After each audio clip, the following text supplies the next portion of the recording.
Welcome to the Business Spotlight series. My name is Kay Cote, and I am your podcast host today.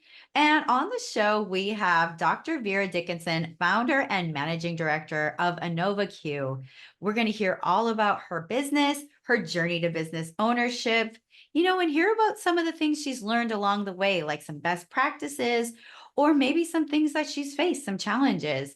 So you are in for a real treat. If this is your first time on our channel, be sure to like and subscribe to get notifications when we drop episodes like this.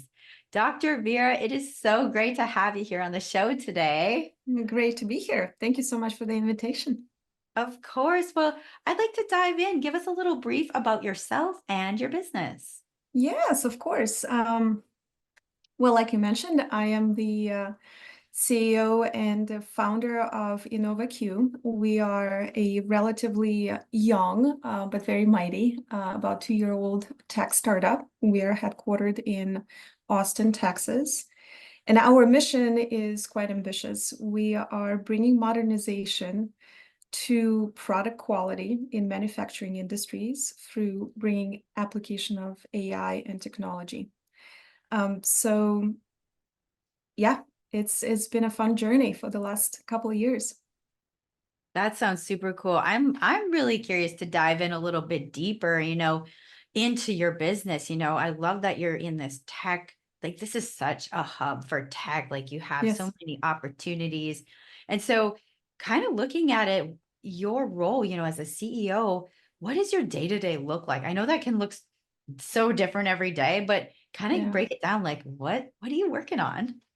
Well, it's been exciting, particularly lately. We're working on deployment of our new product. It's called the InQ Knowledge Center. And this one in particular is going to be a generative AI product that is quite new to the market. It's going to help manufacturers, suppliers, brokers, even consultants to understand regulatory requirements related to food laws and to really effectively deploy these laws into design of products, for example, or facilities, or say in their operations. So as you can imagine, with deployment of a new product, the world is crazy. So I've been working around the clock really with the team on anything from marketing, how we're gonna, what's the process for deployment, how do we set everything up, right?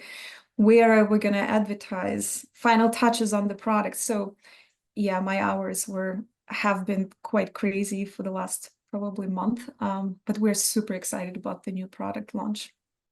Wow, that sounds incredible. And I completely can relate to those long hours of like working on things to get them done. Yeah. You mentioned a team. I'm very curious. You probably have a growing team. What does your team look like now? How many members do you have? And kind of what are some of the roles Yeah. of team members? Well, I think we're a typical startup. It always starts with one person, right? And in this case was me. And then thank God I found the most amazing co-founder and CTO, Rishi Dubey. He's my partner in crime, so to speak, in creation of products that we're offering. Really brings a ton of experience in AI, data analytics, and augments everything that I bring to the table, which is years of experience in food and beverage and in food microbiology and in quality and regulatory. So it's an interesting combination. But as we continued growing, obviously you needed to extend your data engineering team. So Rishi is leading that team, as well as we are actually decided to lean on very experienced partners coming from with different capabilities. So we have fractional CMO, somebody who helps us with sales, somebody who helps us with legal and financial, activities of the company. So we're very flexible, but I think it's the right thing to do for a startup that is growing quite exponentially. So we can easily add a person or decrease the hours as needed. So. Oh, wow, that's incredible. It sounds like the great building blocks to a good team. As you're finding this growth and you're, working with your team, What is something that you're kind of looking forward to in the next 6 months? Are you doing any seed funding, crowdfunding, Yeah. or where are you at with those stages?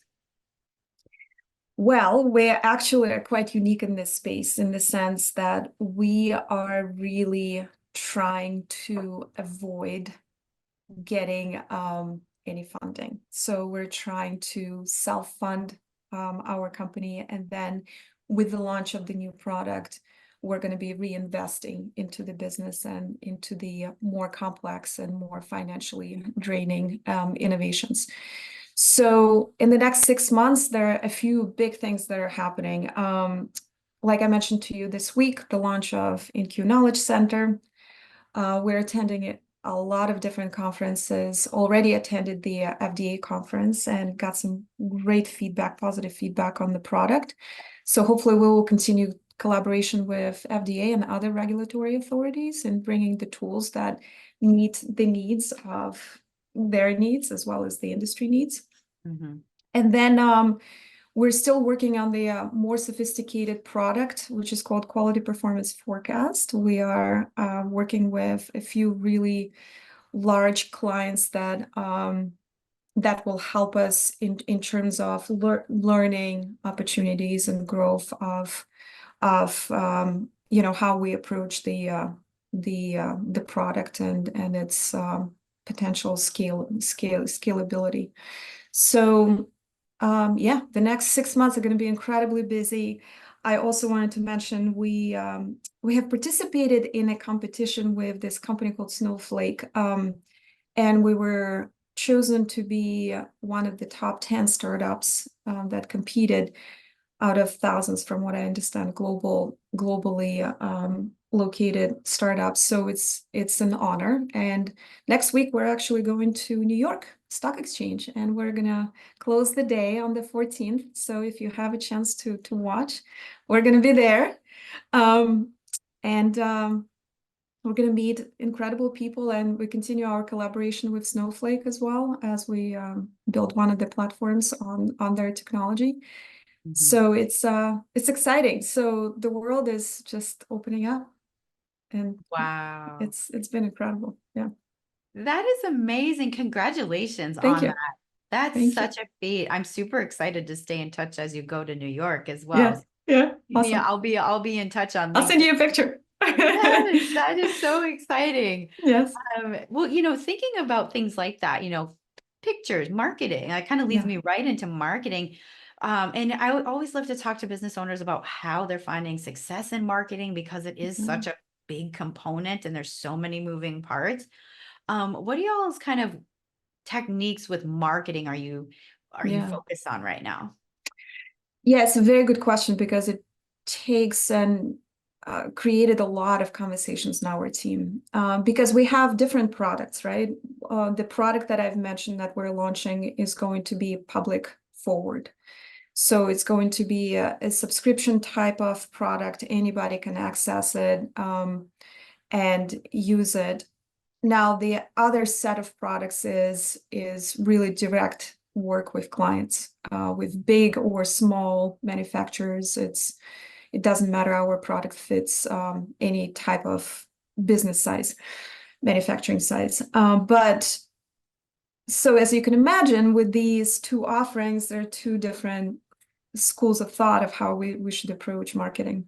So with the Innova-Q, you will see InQ Knowledge Center, you will see a lot of outreach through social media, just highlighting the features of the product, a lot of hands-on demonstrations during conferences, for example, because the product is so new to the market. It's, as you can imagine, with any innovation, you've gotta show people what it can do for them and make them excited.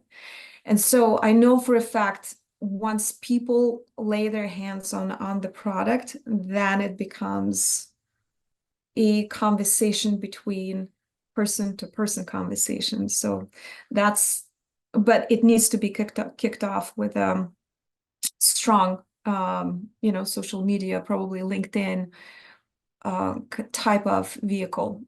But with like business to business conversations, these are all leaning on the community that I used to work with, helping them understand what the technology can do for their plans, for their return on investment, showing them again different features, and talking their language, because I've lived in their shoes for over 20 years. So it's a lot more, personal type of conversation that we have to have. Definitely. Well, thanks for sharing about those different pursuits. I think you brought up a lot of good points, especially when you think about each element of business, each product is different and needs different curation when it comes to marketing. Thank you for 100%. sharing about that. You brought up a really good, you're talking about clients, how you're talking with your clients. Like, so for our listeners, who would an ideal client be for you? Like if I were to walk into the room and I would be your ideal client, what would that look like? Well, we work with, like I said, manufacturers from any industry, anybody who produces a CPG product. So it could be a startup that is just thinking about launching something, or it could be a very sophisticated, billions of dollars type of manufacturing company. It really doesn't matter, because the challenges that we are addressing are unique to the industry. And the challenges are a couple of fold.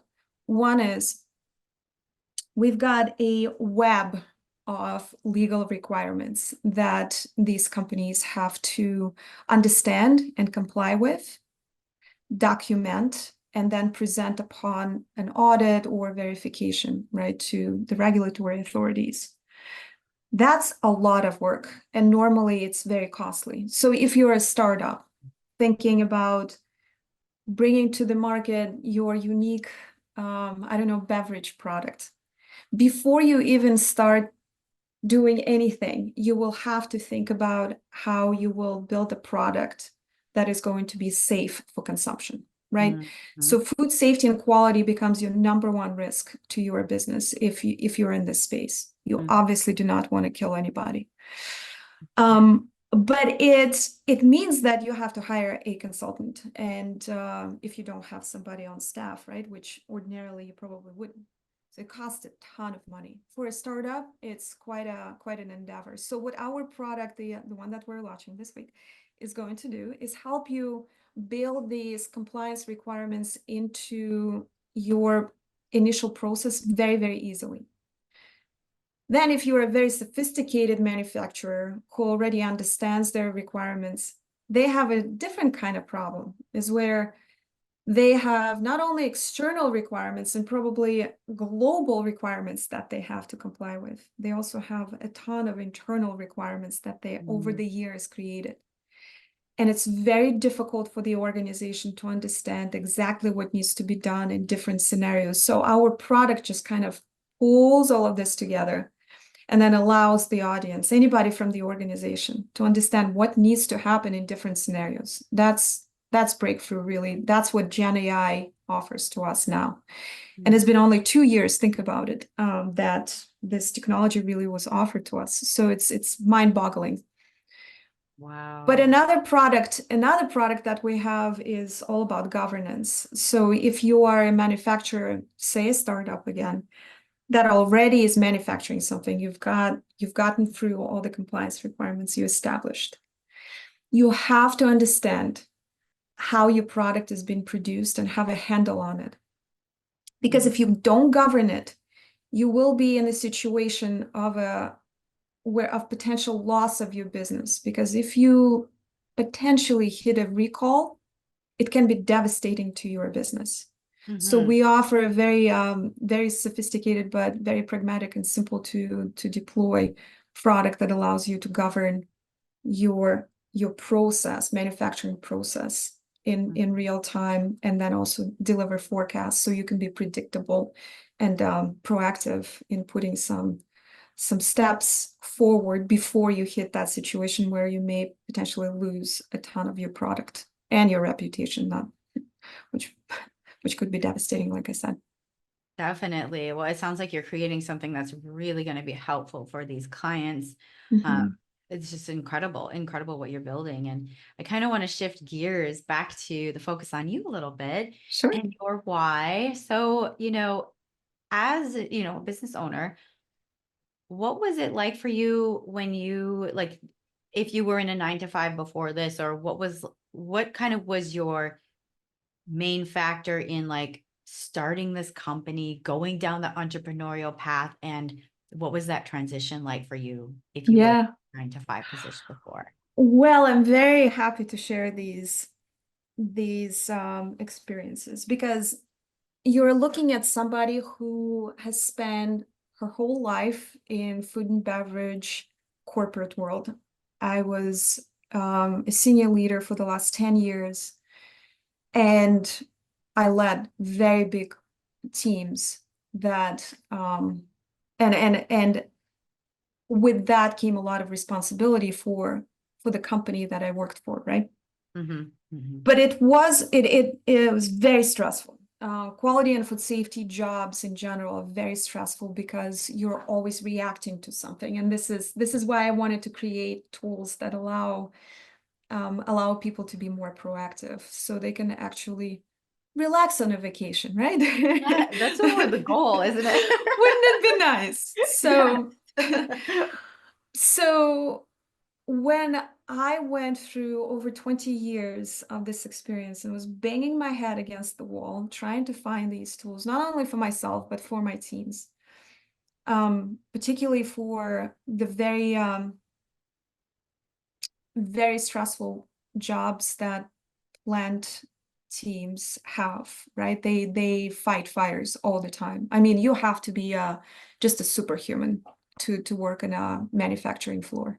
Yeah. So I've always had that ambition to bring them tools that would allow them to do their job much easier, much more effectively, to stay ahead and not always be in this middle of the firefighting. Hmm. So anyway, about 2 years ago, I came to the crossroads, and I had to have a very honest conversation with myself to understand what is it really that I want to do in the next phase of my career. Because at the time I was my late 40s, right? So it's you have a very significant portion of your career still ahead. Hmm. And Gen AI, as I mentioned to you, came to fruition, came to the market. And when I saw what it can do, it just literally blew my mind. Hmm. And I got so inspired and so excited that I could not go back. I just couldn't. I had to I had to do something that would be scalable, that the little guy can get as well as the big guy can get. Something that could be affordable as well to companies of all sizes. So I don't know. It was an easy decision, but it was a very difficult decision because you find yourself in a corporate world is HR teams deal with HR stuff, and then you have the another team and another team. So you're sort of in a bubble, bubble. Hmm. And like you said, to some extent, you can actually rely on a vacation time and so on. And when you're a business owner, it's 24/7. I mean, I sleep and I dream about my product execution and stuff like that. It's silly, but it's true. Like it's consumes you. I But think it's that so, yes, that passion is what like I think that's that driving like passion and pursuit as an entrepreneur. That's like I think what drives us to build yes, things. yes. Yes, I think that's incredible. Without it, you can't do it. You've got to be fire in your stomach and go for it, bigger vision, and just because stuff is gonna go. The last 2 years were ups and downs, right? Because Mhm. you have to find the right people. You have to establish the basics. And half of the time, I mean, I've got my PhD in microbiology, not in AI, not in technology, not in business building. It's not my forte, so I had to learn.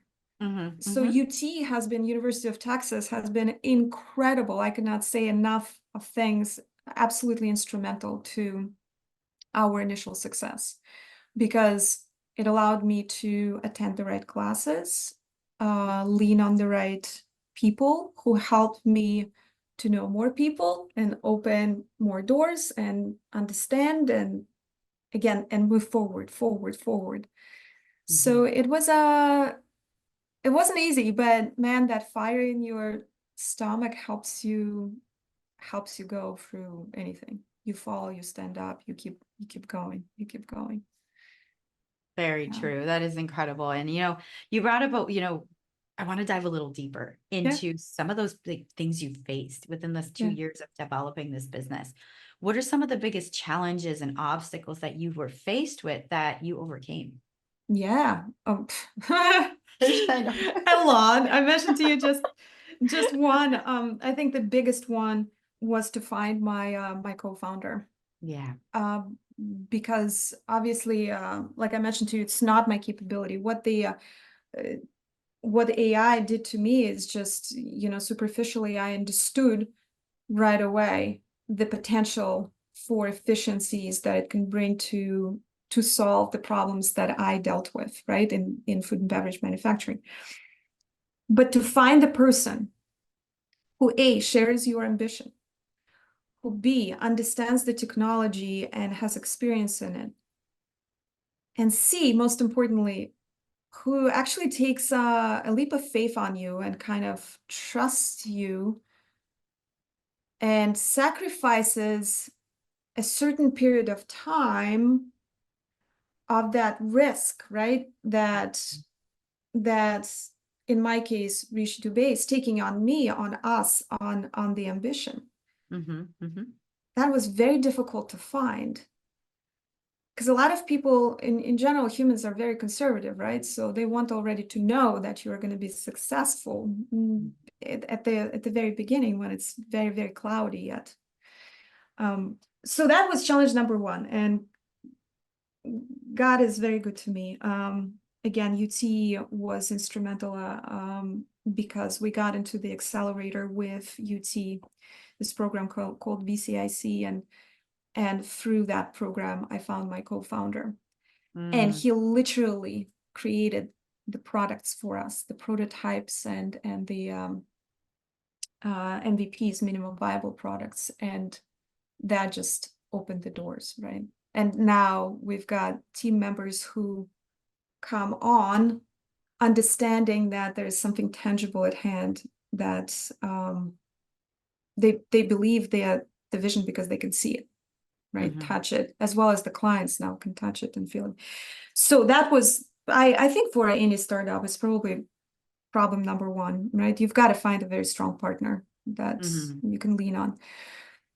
The second one was probably acquiring our first big client.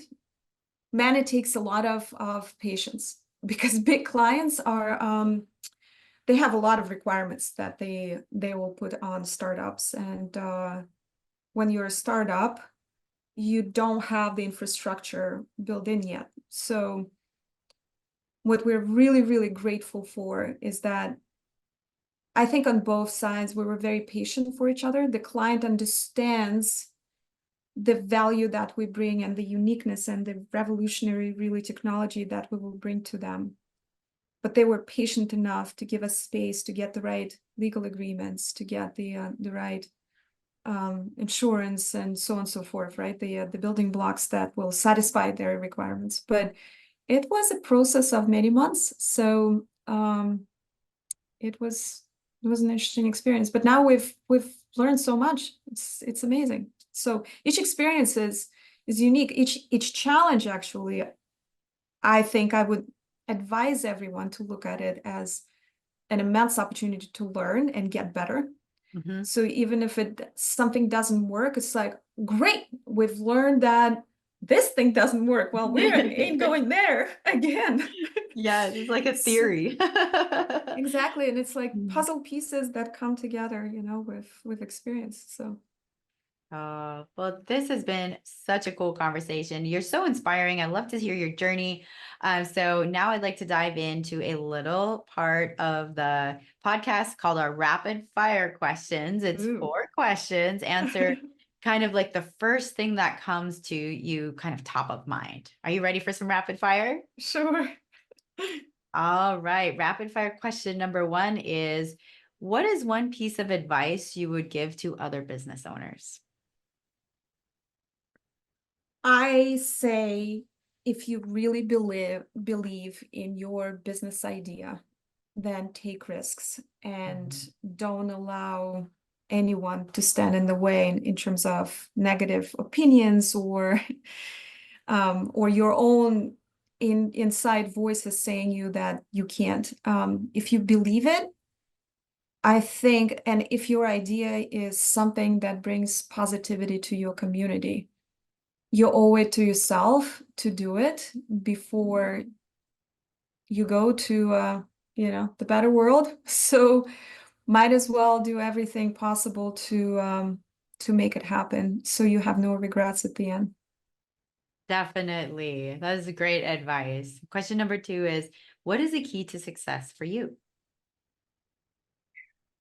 Oh, I think it intertwines with my advice for new business owners. I think it's the perseverance and your ability to get through difficulties with your head held high and just, I think, focusing on the bigger ambition in our case is bringing safe products to consumers through modernized quality practices. If you always think about your bigger purpose, little challenges, like I said, they just become learnings, right? They're stepping stones to your bigger goal. Mhm. But I think it it it really allows me, at least, just to wake up in the morning and no matter how hard or beautiful the day is, I just keep going. Just keep going. Definitely. I love that advice. And number 3 is, what is like a book, or it could be a piece of content, anything that you've taken in most recently? Well, right now I'm reading about the book that talks about Elon Musk's biography. I'm actually looking at it right now. Oh, nice. Well, first of all, Elon lives in Austin, and I Yes. and I hope one day to see him, to meet him, and just to talk to him. Maybe. I Yes. hope. Same here. Yes, because he just fascinates me as an individual. I mean, he's got such a intricate and at times very difficult, upbringing, and just understanding the context around his background and where he is now is a very interesting for me, just connecting the dots. But I'm fascinated by how inspired he is.